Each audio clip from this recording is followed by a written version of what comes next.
ভূষাতে সাজিলে সাধু শিখলে শুধু বিধুবাদের বশ করার জাদু আর বশ করার জাদু তোমার বশ করার জাদু তিলক মালা ব্যাজ ভূষাতে সাজিলে সাধু শিখলে শুধু বিধুবাদের বশ করার জাদু মন বশ করার জাদু তোমার অন্তরে নেই প্রেমের মধু তোমার অন্তরে নেই প্রেমের মধু সাধু ভাই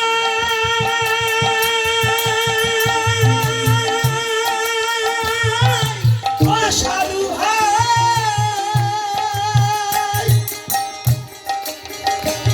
তোমার অন্তরে নেই প্রেমের মধু আনন্দ করো নাই ঠিক তোমায় তুমি নাচিলে ভাই সাজিলে তোমায় তুমি নাচিলে ভাই সাজিলে বড় বহিরঙ্গে সাধুর পোশাক বড় বহিরঙ্গে সাধুর পোশাক রক্ষ করে নারীর দিক তোমায় তুমি নাচিলে ভাই সাজিলে ধরণী তোমায় তুমি নাচিলে ভাই সাজিলে ধরণী আর প্রভাত বলে সাধু হওয়া মুখের কথা নয় দশ ইন্দ্রিয় ষড়রিপু আগে করো জয় ভবন আগে করো জয় তুমি আগে করো জয় প্রভাত বলে কবি প্রভাত বলে সাধু হওয়া মুখের কথা নয় দশ ইন্দ্রিয় ষড়রিপু আগে করো জয় ভবন আগে করো জয় তুমি আগে করো জয় বোঝার মনার মুখে এক হয়ে যায় মনের মুখে এক হয়ে যায় বোঝার মনার মুখে এক হয়ে যায় তারে ধরা দেয় বিশ্বের মালিক তোমায় তুমি নাচিলে ভাই সাজিলে ধরবি তোমায় তুমি নাচিলে ভাই সাজিলে ধরবি ধীরে ধীরে কথা কিন্তু মনে পড়ে যায় কিছু কথা বলবো আজ এই সভ্য সবাই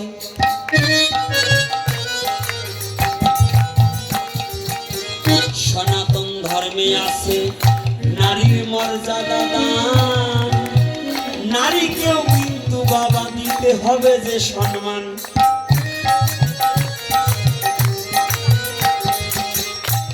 শুধু নারীর পুরুষের প্রতি কর্তব্য নয় পুরুষের কর্তব্য তো আছে অনেক পুরুষ আছে অকারণে নারীদের গালমন্দ করে আর পিছে মারে আছে না এইটা থেকে বিরত হতে হবে যদি সুন্দর কিছু চাও স্বামী স্ত্রী মিল হইয়া কৃষ্ণ ভজনে করে লও কৃষ্ণ ভজন করে তুমি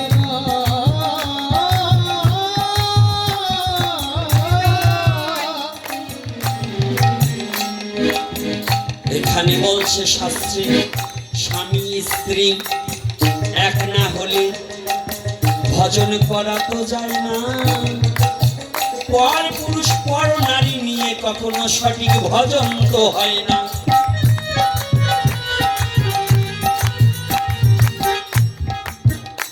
তাই আজকে যেমন মহাভারতে দেখিতে পাইলেন রামায়ণের গায়ে সীতা দেখাবো প্রমাণ দিয়ে গেলেন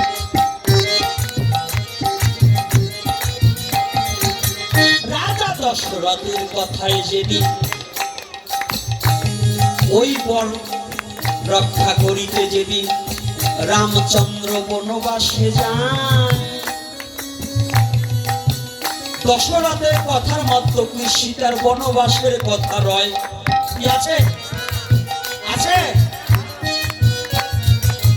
কোন কারণে মা সীতা দেবী বনবাসে গেল সেই কথাটা এখন কিন্তু খুলে বলা ভালো বলবো? বলবো কি না বলবো না? পিছনে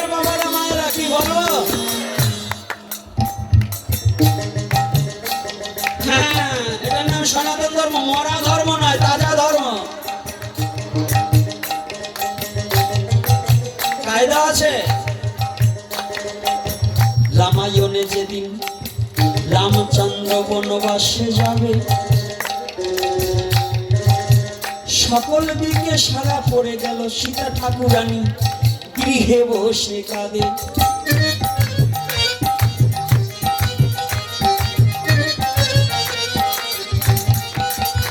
আমি নারী, আমার শোভা ওই স্বামীতেই রয়। স্বামী যদি বনবাসী হয়, আমার এই রাজপুরীতে কি লাভই বা হয়। আমার সীতামা রাজপ্রাসাদ থেকে বাহিরে এসে অমনি স্বামীর যুগল চরণ ধরে বলছে কেঁদে কেঁদে,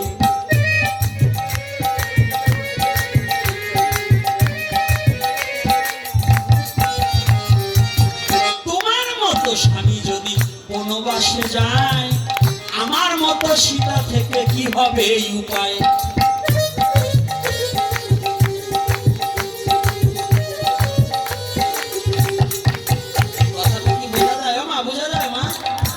বোঝা যাচ্ছে? আমরা কি স্বামীর দুঃখে দুঃখী সুখী হই?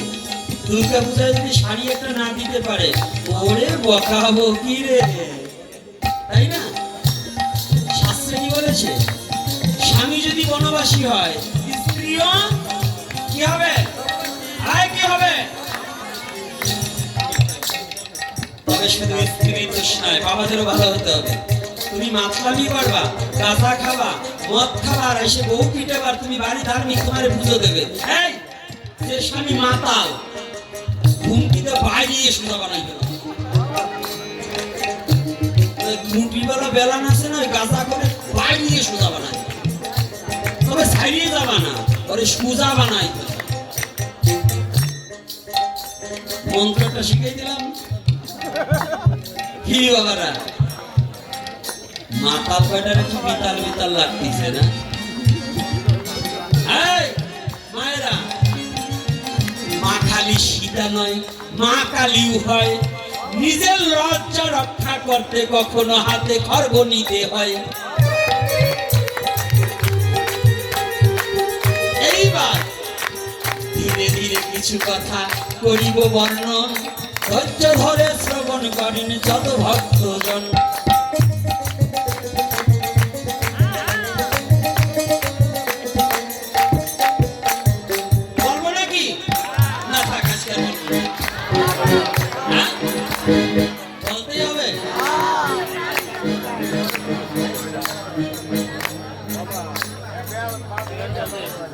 বলতেই হবে না? থাক, তো ভাবছেন নাকি না বলে যাবো?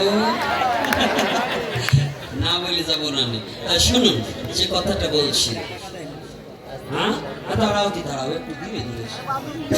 আমার আজকে ভালো লাগছে, আমার এই আজকে সত্য কথা বলি, চৌরাশি মা বাবারা খুব ভালো, আর যুবক ছেলেরা খুব যত্ন করছে।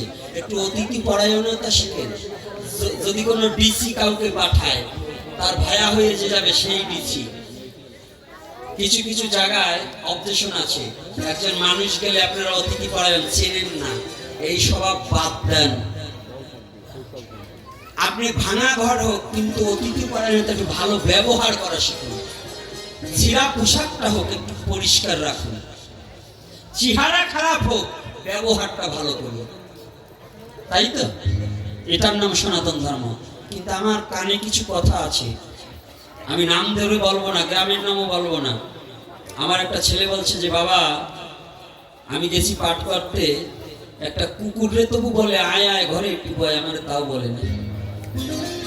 তা সচেতন হয়ে যান, আমার পালার যেদিন পড়বেন বাবার নাম ভুলে যাবেন। কারণ সনাতন ধর্মে যে আজও এত বড় অকৃতজ্ঞ মানুষ আছে, এটা আমার বুঝতে লজ্জা লাগে, ভাবতে লজ্জা লাগে।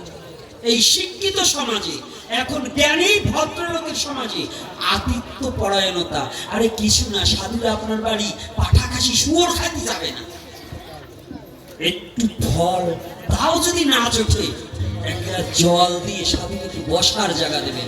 একজন প্রসাদ বুঝি একটা ছেলে, আপনার মূল্যায়ন করতে জানেন, আপনার মূল্যায়ন করতে জানেন কি জানেন? ষাঁড় গরুর মতো লোক, অর্থাৎ আজকাল জগতে সিরা প্যান্টের দাম বেশি, সিরা প্যান্টের দাম বেশি। দেখবেন ভালো ঘরের ছেলে, আগে জানতাম আমরা ভালো প্যান্ট পরতাম, আমরা অভাবে সিরাটা পরতাম। ছোটবেলায় ভালো বাবা দিতে পারতো না, অভাবের সংসার ছিল, দিতে পারতো না, সিরাটা পরতাম। আর এখন দেখবেন আগে পরতাম অভাবে, আর এখন পরে স্বভাবে।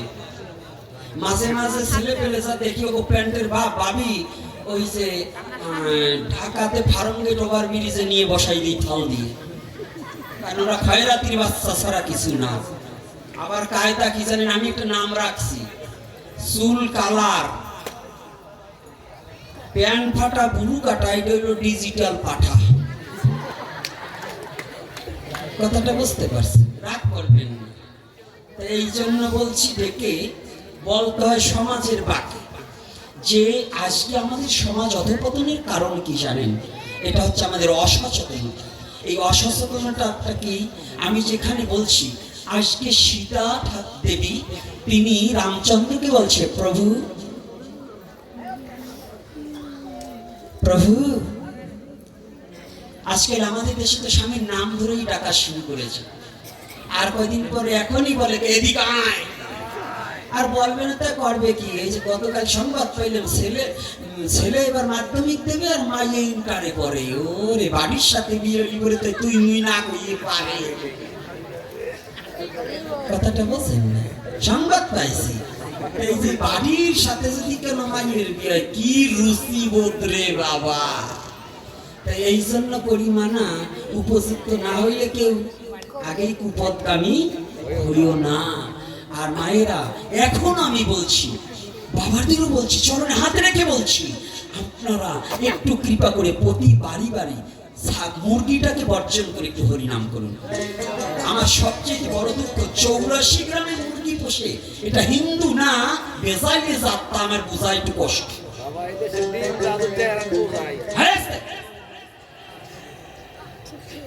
এত সনাতনী জাতি, এত মন্দির, সেই সমস্ত সনাতনীর ঘরে যদি মুরগি পোষে, এত বেলচ্চ হয়ে যাবে গো। এই দায়িত্ব কাদের? বলা দায়িত্ব কাদের? সাধুদের। যে সমস্ত গুরুরা দীক্ষা নিয়ে মুরগি পালা বন্ধ করে না, ওরা তো গুরুই না, ওরা মুরগি খায় নাকি তা জানি না। দীক্ষা দেওয়ার আগে প্রত্যেক বাড়িতে উচিত হচ্ছে আগে মুরগি পালা বন্ধ করবি, তারপরে দীক্ষা পাবে প্রত্যেকটা বাড়িতে। কেন? আপনার সনাতনী নয়? সনাতনী নয় কি? আপনি পারবেন একজন অহিন্দুকে একটা শুকর পালাতে? আপনি পারবেন 5 কোটি টাকা দিলে? আর আপনার সনাতনী, আপনার ধর্মে মুরগি পোষা নিষিদ্ধ।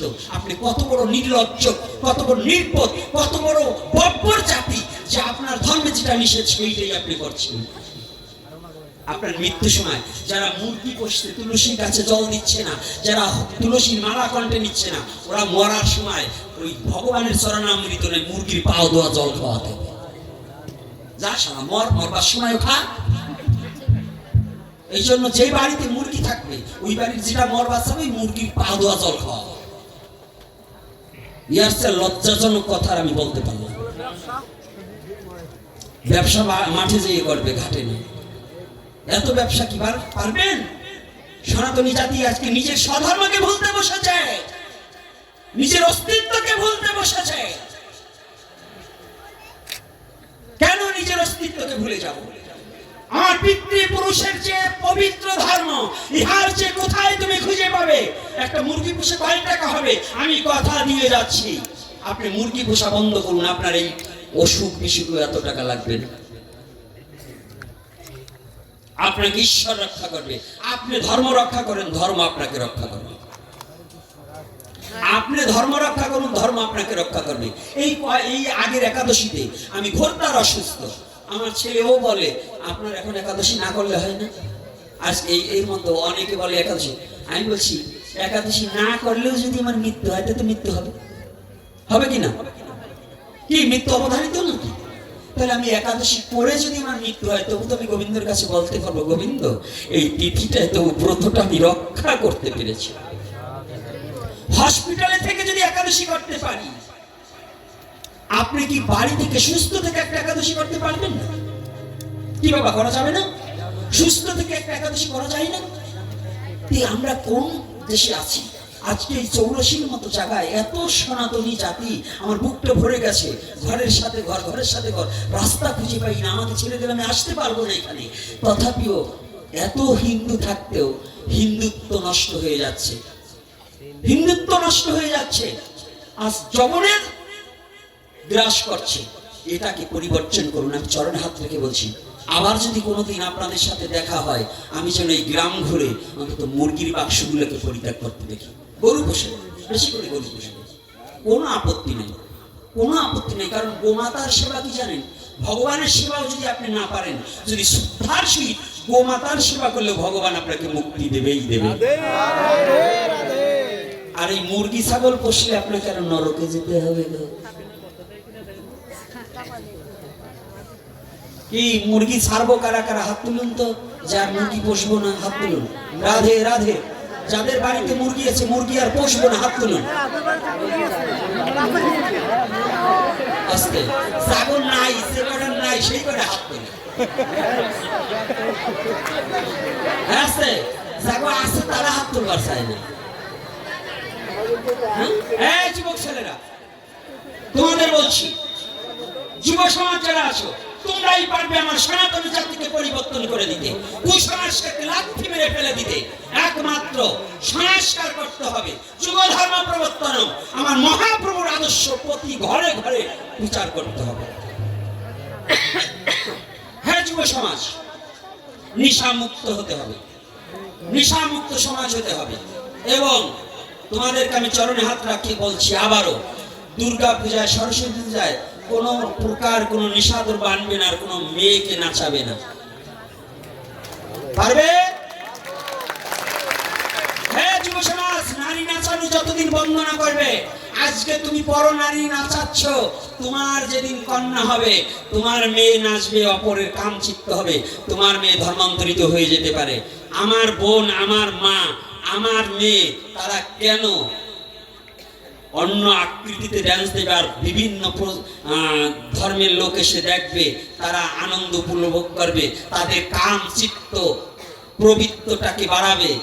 এই মেয়ে ছেলে রাস্তা দিয়ে হাঁটতে গেলে তাদেরকে একজনকে ধর্ষণ করবে, এজন্য দায়ী আপনি। আর যে জাতি নারীকে নাচায় সে কোনো সভ্য জাতি নয়। যে জাতি নারীকে নাচিয়ে নিজের আত্মতৃপ্তি উপলব্ধি করতে চায়, ও কোনো মানুষের মতো নয়, পশুর চেয়ে নিকৃষ্ট জানোয়ার। তার কোনো ধর্ম কোনো জ্ঞান নেই। ও যত বড় শিক্ষিত হোক, ও গাধার চেয়ে নিকৃষ্ট। কারণ নিজের আত্মচৈতন্য বোধ জ্ঞান হলো না, নিজের জাতির প্রতি কোনো টান রইল না, নিজের জাতিকে চিনতে পারলো না। আমার জাতি, আমার স্বধর্মের আমার মেয়েকে নাচাবো আর অন্যজন এসে করতালি দেবে, এটা কি সভ্য সমাজের কাজ? হ্যাঁ বাবা, সভ্য সমাজের কাজ? এটা অসভ্য, জানোয়ারের ধর্ম। কি চাও তোমরা জানোয়ার হতে? আজকে যুব সমাজের হাত তুলো তো কারা কারা আর মেয়ে নাচাবো না এই দলে, বলো। ওই যে কত কি এইভাবে রয়েছে, আমি দেখলাম না, সব আসে না, সব আসে না। তাহলে কি বলে নাচবে? এমন ধর্ম কোথায় পাবে? তুমি নাচতে চাও সনাতন ধর্মে, কৃষ্ণ বলে নাচো। একবার কৃষ্ণ বলে বাহু তুলে